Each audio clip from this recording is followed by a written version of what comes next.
Hello friends, info magic में आपका स्वागत है।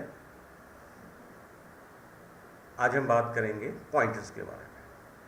पॉइंटर्स एक वेरिएबल्स होते हैं। वेरिएबल्स और पॉइंटर्स दोनों में थोड़ा डिफरेंस ये है कि जो वेरिएबल्स होते हैं वो नॉर्मल वैल्यूज जो हमारी इंटीजर है, कैरेक्टर्स, बूलियंस, ये स्टोर करते हैं। बट जो पॉइंटर्स हैं ये हमारे वेरिएबल्स का एड्रेस स्टोर करते हैं। तो थोड़ा हम पॉइंटर्स के बारे में और जानकारी लेंगे। सबसे पहले हम डिस्कस करेंगे कंप्यूटर की मेमोरी के बारे में। इंटरनली जो हमारी मेमोरी है वो वेरिएबल्स को कैसे स्टोर करती है।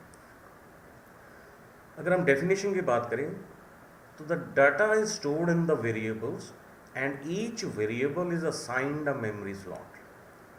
जैसे कि हमने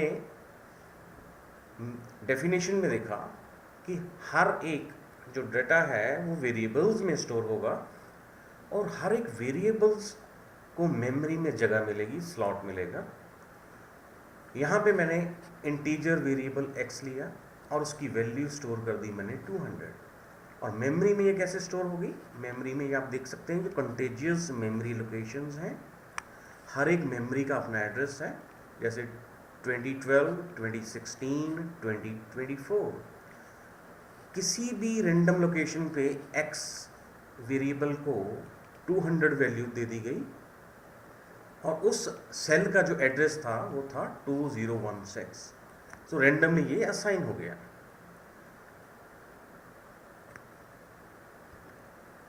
और पॉइंटर्स को अगर हम थोड़ा देखें ध्यान से तो pointer is a variable which is used to store the address of a memory cell.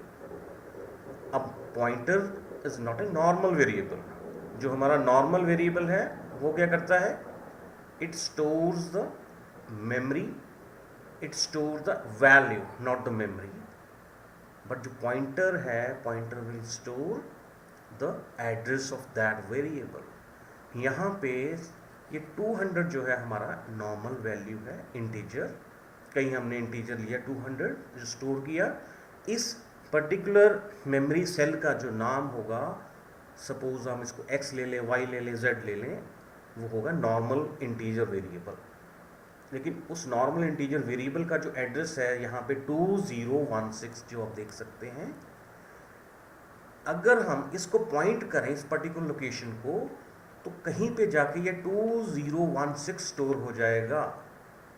Suppose ये स्टोर हुआ कहीं 2024 मेमोरी एड्रेस की लोकेशन पे, और इस मेमोरी एड्रेस लोकेशन को जो वेरिएबल होगा, मान लो हमने उसका नाम रख दिया ptr, pointer, pt, what ever it is, उसको हम बोलेंगे पॉइंटर टू इंटीजर। अब अगर हम पॉइंटर की टाइप की बात करें तो C++ में हमारे पास अलग अलग तरह के पॉइंटर्स होते हैं। यहाँ पे हम लोग डिस्कस करेंगे pointer to integer, pointer to character की बात भी कर लेंगे, और एक चीज़ है पॉइंटर टू पॉइंटर्स। तो बेसिकली हम लोग पॉइंटर टू इंटीजर और पॉइंटर टू पॉइंटर के बारे में ज़्यादा डिस्कशन करेंगे। पॉइंटर जो वेरिएबल है उसको डिक्लेयर करना हमने टाइप स्टार पॉइंटर नेम। अब नॉर्मल वेरिएबल को तो हम बोलेंगे टाइप पॉइंटर नेम, पर ये जो स्टार हमने डाला यहाँ पे, ये स्टार, ये जो स्टार है ये हमें बताता है कि ये जो पॉइंटर वेरिएबल नॉर्मल वेरिएबल नहीं है, ये हमारा एक पॉइंटर वेरिएबल है। यहाँ पे मैंने लिखा int star N. Star N का मतलब ये जो एन है it is an integer pointer, it will store the address of the variable, जिस वेरिएबल में के हमारा इंटीजर वैल्यू स्टोर होगा।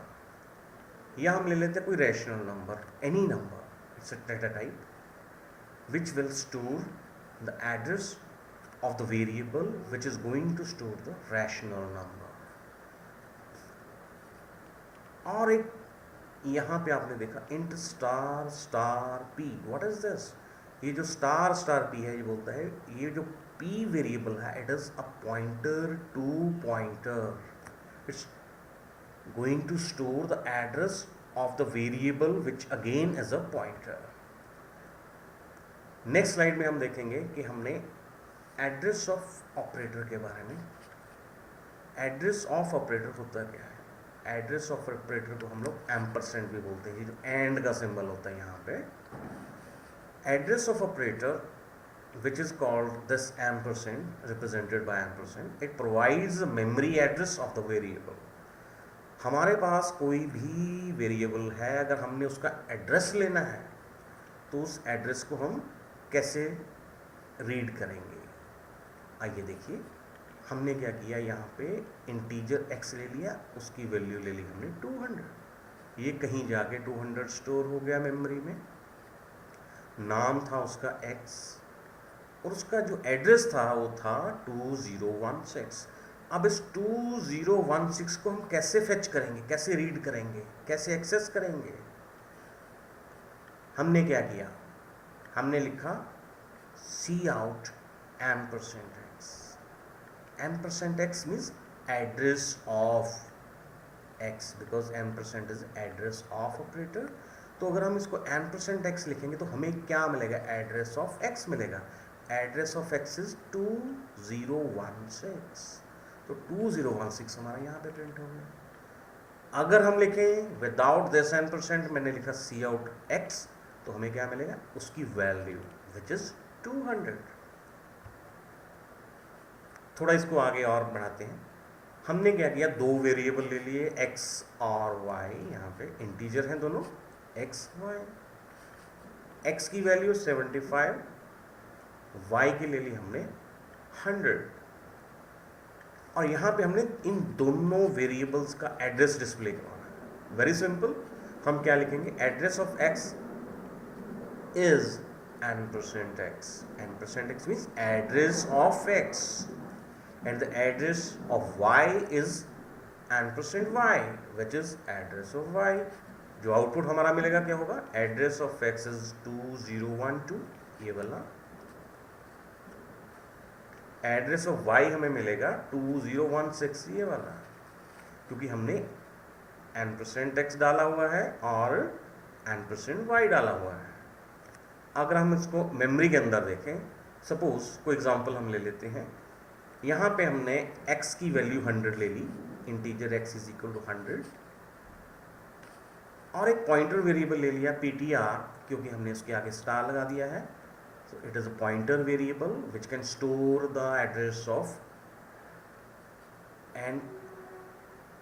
a variable जिसमें कि इंटीजर वैल्यू स्टोर होगी. तो ऑब्वियसली x में इंटीजर वैल्यू स्टोर हो रही है, तो उसका एड्रेस हमने असाइन कर दिया ptr को. अब यहाँ पे कहीं किसी भी लोकेशन पे मेमोरी पे 2016 स्टोर हो गया, उसका नाम हमने क्या रखा था? ptr. उसको एड्रेस क्या मिला था? 2024. अब हम इसको कैसे फेच करेंगे? ये देखिए, मैंने लिखा cout x, हमें मिला 100. साथ में लिख दिया %x, एड्रेस ऑफ x, हमें मिला 2016.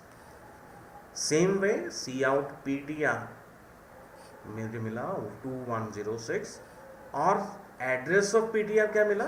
2024. ये देखिए, ptr भी एक मेमोरी लोकेशन है, चाहे वो पॉइंटर है, लेकिन उस एड्रेस लोकेशन का कुछ तो एड्रेस होगा, उस मेमोरी सेल का कुछ तो एड्रेस होगा. वो था 2024, जो हमें फेच कर लिया यहाँ पे. किसके साथ? %, एड्रेस ऑफ ptr. ओके, तो हम क्या कह सकते हैं? The value of pointer ptr is the address of variable x. Obviously इसकी जो वैल्यू है ये इसका एड्रेस है. Pointer is again a variable and is also has its own memory address, has its own memory